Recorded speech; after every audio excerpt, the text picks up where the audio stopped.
আজকে কথা বলবো দ্য পিরামিড স্কিম সিরিজ নিয়ে। একটা সিরিজ যেটার বিষয়বস্তু শুনলেই আগ্রহ তৈরি হয়, কারণ এখানে আছে টাকার লোভ, মানুষকে ঠকানোর খেলা, আর এমন এক ফাঁদ যেখানে ঠকানো মানুষটাও আবার অন্য কাউকে ঠকাতে বাধ্য হয়। শুনতে যতটা ভয়ঙ্কর, বাস্তবে এই প্রতারণা তার থেকেও অনেক বেশি ভয়ঙ্কর। সিরিজটি তৈরি করেছে টিভিএফ, আর প্রধান চরিত্রে আছেন পরমবীর সিং চিমা। এছাড়া গুরুত্বপূর্ণ চরিত্রে রয়েছেন রণবীর শৌরি, আর ছোট কিন্তু গুরুত্বপূর্ণ উপস্থিতিতে আছেন শেখর সুমন।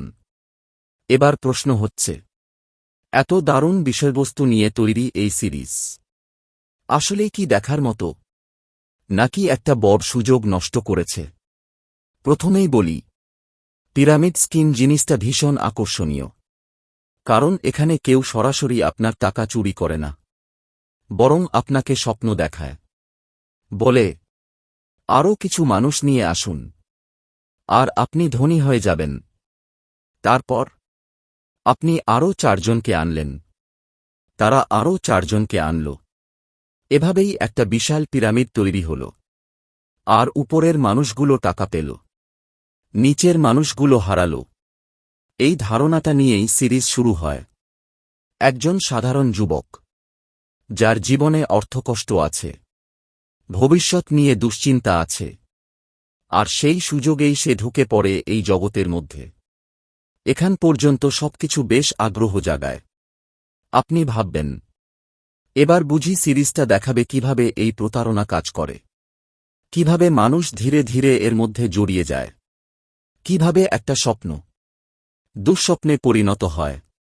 কিন্তু এখানেই শুরু হয় সমস্যার। সিরিজটি কখনো পরিষ্কারভাবে বোঝায় না এই প্রতারণার পুরো প্রক্রিয়া আসলে কি। অনেক দর্শক হয়তো আগে থেকেই বিষয়টা জানেন না, তাদের জন্য বিস্তারিত ব্যাখ্যা দরকার ছিল। কিন্তু নির্মাতারা যেন ধরে নিয়েছেন সবাই আগেই সব জানে, ফলে গল্প এগোয়, কিন্তু দর্শক পুরোপুরি গল্পের ভেতরে ঢুকতে পারে না। আরেকটা বড় সমস্যা হল, প্রধান চরিত্রের সঙ্গে আবেগের সম্পর্ক তৈরি হয় না। পরমবীর সিং চিমা যথাসাধ্য চেষ্টা করেছেন, অভিনয়ও খারাপ নয়, কিন্তু চরিত্রটা এমনভাবে লেখা হয়নি যাতে আমরা তার পাশে দাঁড়াতে পারি। তার ব্যর্থতায় কষ্ট পাই, তার সাফল্যে আনন্দ পাই। অন্যদিকে রণবীর শৌরি যখন পর্দায় আসেন, তখন কিছুটা প্রাণ ফিরে আসে। তার কথা বলার ধরন, মানুষকে প্রভাবিত করার ক্ষমতা, সবকিছুই বিশ্বাসযোগ্য লাগে। কিন্তু দুঃখের বিষয়, তার চরিত্রটাকেও পুরোপুরি ব্যবহার করা হয়নি। শেষের দিকে কিছু স্তর দেখা যায়, কিন্তু তখন অনেক দেরি হয়ে গেছে।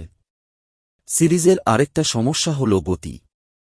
7টি পর্বের গল্প, কিন্তু অনেক সময় মনে হয় একই ঘটনা বারবার ঘুরে ফিরে দেখানো হচ্ছে। পার্টি হচ্ছে, সভা হচ্ছে, মানুষ যোগ দিচ্ছে, আবার একই জিনিস, কিন্তু বড় কোনো সংঘাত আসছে না, গল্প এগোচ্ছে না, উত্তেজনা তৈরি হচ্ছে না। আর সবচেয়ে বড় হতাশা, শেষ অংশ। কারণ এতক্ষণ ধরে যে গল্প তৈরি হল, তার সমাপ্তি ততটা শক্তিশালী নয়।